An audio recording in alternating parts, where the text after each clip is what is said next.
Hello friends, आपके अपने YouTube channel MIM news bulletin में आपका हार्दिक स्वागत है। बिहार में 7वें चरण की शिक्षक बहाली आरंभ हो, उसमें एक जो बहुत बड़ी समस्या, बहुत बड़ी अड़चन हम कह सकते हैं, वह है 6 फेज़, छठा चरण।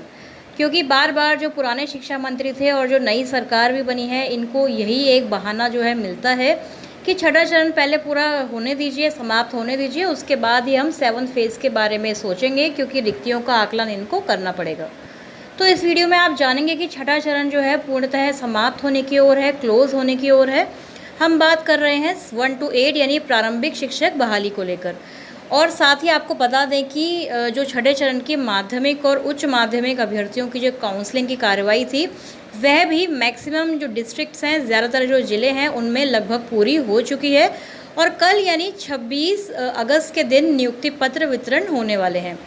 कुछ ज़िलों से ऐसी खबरें आ रही हैं, जैसे पटना जिला परिषद की बात करें, सारण की या फिर सहरसा, ऐसे कुछ जगह हैं डिस्ट्रिक्ट्स में जिला परिषद वगैरह हैं, जहां पर अभी तक उच्च माध्यमिक की जो काउंसलिंग की कार्रवाई है वह किसी कारण से नहीं हो पाई है। तो इसलिए माध्यमिक और उच्च माध्यमिक जो है 6 फेज़ का अभी भी चल ही रहा है। लेकिन यदि प्रारंभिक की बात कर लें तो जो नवगठित नियोजन इकाइयाँ बनी थी, नगर निकाय बने थे, उनमें काउंसलिंग की कार्रवाई पूरी हो चुकी है और अब ये 6 फेज़ को जो है पूरी तरह से फॉर्मल रूप से ऑफिशियली क्लोज समझा जा रहा है। आपको एक लेटर दिखाते हैं जो बिहार के किशनगंज डिस्ट्रिक्ट से आया है। कार्यालय जिला शिक्षा पदाधिकारी के द्वारा जो ये लेटर निकाला गया है, इसमें इन सभी चीज़ों का वर्णन यहाँ पर देखने को मिलता है। पहले तो बताया गया है, विभागीय अधिसूचना संख्या दिनांक 29 जुलाई 2022 के आलोक में बिहार पंचायत प्रारंभिक शिक्षक नियोजन एवं सेवा शर्त नियमावली 2012 समय समय पर यथा संशोधित, ये सारी चीज़ें लिखी होती हैं, आप लोग जानते हैं। उसके आलोक में वर्ग 1 to 5 बेसिक ग्रेड में शिक्षक नियुक्ति की कार्रवाई के क्रम में शिक्षकों के नियोजन की प्रक्रिया पूर्ण करने हेतु अधिसूचना में वर्णित निर्देश के आलोक में दिनांक 26/8/2022 यानी कल की तारीख दी हुई है, 26 अगस्त 2022 को पूर्ण पारदर्शिता के साथ काउंसलिंग कराने तथा काउंसलिंग के उपरांत अंतिम चयन सूची तैयार कराने एवं काउंसलिंग पंजी क्लोज करने हेतु निम्नलिखित पदाधिकारियों को अधिकृत किया जाता है। तो देखिए, फाइनली जो ये 6 फेज़ की जो पंजी है, जो रजिस्टर है, जो काउंसलिंग की जो पंजी है, उसको क्लोज़ करने के लिए निर्देश दिए गए हैं और कुछ जो पदाधिकारी हैं, जैसे कि BEO होते हैं, उन सबको यहाँ पर अधिकृत किया गया है। तो देख लेते हैं यहाँ पे प्रखंड नियोजन इकाई जो नवगठित हुई थी, जैसे कि यहाँ पर एक ही नवगठित नियोजन इकाई थी जिसका नाम है नगर पंचायत पौवा खाली।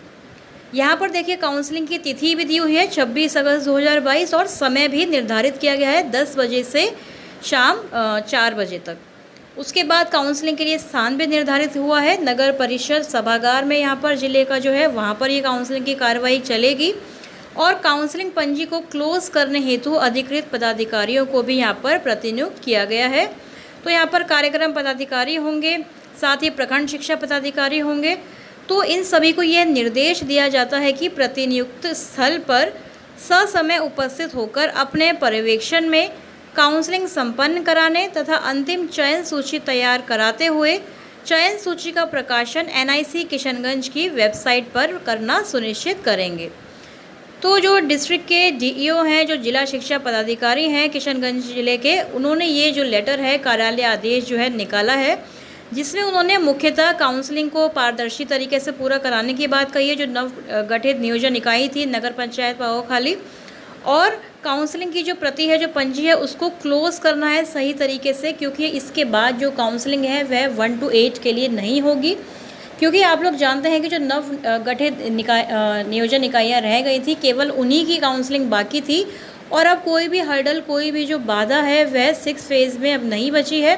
6 फेज़ को यहाँ पर क्लोज समझा जा रहा है।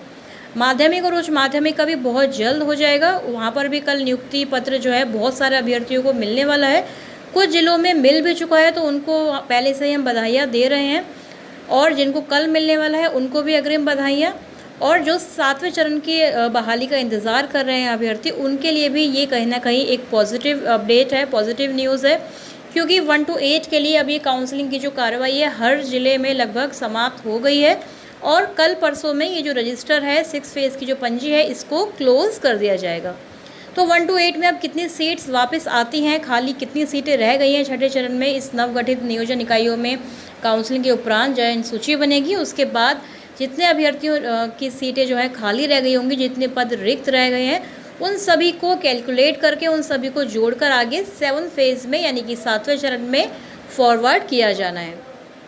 बार बार हम सुन रहे हैं कि जो तेजस्वी यादव हैं यानी कि जो उप मुख्यमंत्री हैं अब बिहार के, वह यही कह रहे हैं कि थोड़ा सा इंतज़ार करें, थोड़ा सा सरकार जो बनी है नई सरकार उसको थोड़ा समय दें, क्योंकि ये सरकार आप लोगों की है, आप लोगों के लिए बनी है और वह सत्ता में केवल नौकरियां देने के लिए यानी कि बहाली पूरी करने के लिए ही आए हैं। तो हम देख लेते हैं अब की जो शिक्षा मंत्री है चंद्रशेखर और जो डिप्टी सीएम है तेजस्वी यादव, साथ ही सीएम नीतीश कुमार का जो वादा था, क्योंकि उनके जो बैनर्स आए थे उसमें यही था कि सितंबर में यानी कि अगले महीने ही बहाली की प्रक्रिया वह आरंभ करने वाले हैं और अक्टूबर में माध्यमिक और उच्च माध्यमिक की बहाली की नोटिफिकेशन यानी कि विज्ञप्ति जारी की जाएगी। तो कहीं ना कहीं 7वें चरण की जो विज्ञप्ति है उसकी तरफ ये प्रगति हम कह सकते हैं, प्रोग्रेस हम समझ सकते हैं 7 फेज़ के लिए आगे हो रही है। और बार बार शिक्षा मंत्री भी यही कह रहे हैं प्रोफेसर चंद्रशेखर, क्योंकि उनकी बातों पर अभी हमें विश्वास करने के अलावा या फिर थोड़ा सा उनको टाइम देने के अलावा कोई और विकल्प नहीं है, क्योंकि आंदोलन भी हम लोगों ने करके देख लिया, वह कितना सफल रहा विफल रहा ये तो आप सभी अच्छी तरह से जानते हैं, अच्छी तरह वाकिफ़ हैं।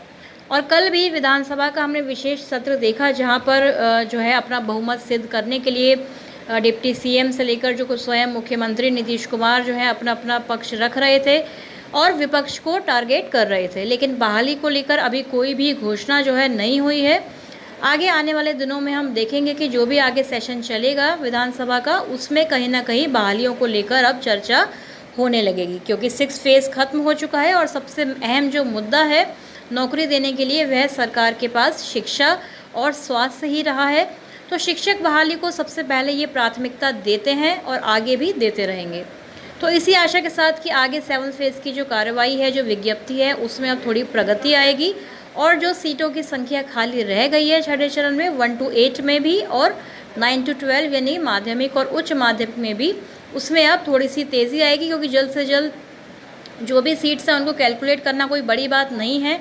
इसमें हफ्ते 10 दिन का समय लग सकता है, यानी कि आप ये समझ लें कि सितंबर के मंथ में तो विज्ञप्ति जो है आपको देखने को मिल सकती है। सितंबर में ना सही तो अक्टूबर में तो माध्यमिक का भी नोटिफिकेशन आ सकता है। और जैसा कि हमने पहले भी बोला है कि माध्यमिक का और जो प्रारंभिक है उसका नोटिफिकेशन अगर एक साथ आए या फिर माध्यमिक उच्च माध्यमिक का जो विज्ञापन है वह पहले आता है तो ज़्यादा अच्छा होगा। तो इसी आशा के साथ मैं इस वीडियो को भी क्लोज़ करती हूँ कि 7वां चरण जल्द से जल्द आरंभ हो, हम लोगों की बहाली हो जाए इस वर्ष। इस वीडियो में फ़िलहाल इतना ही। आप चैनल को सब्सक्राइब यदि नहीं किया है तो ज़रूर कर लें। Thank you for watching.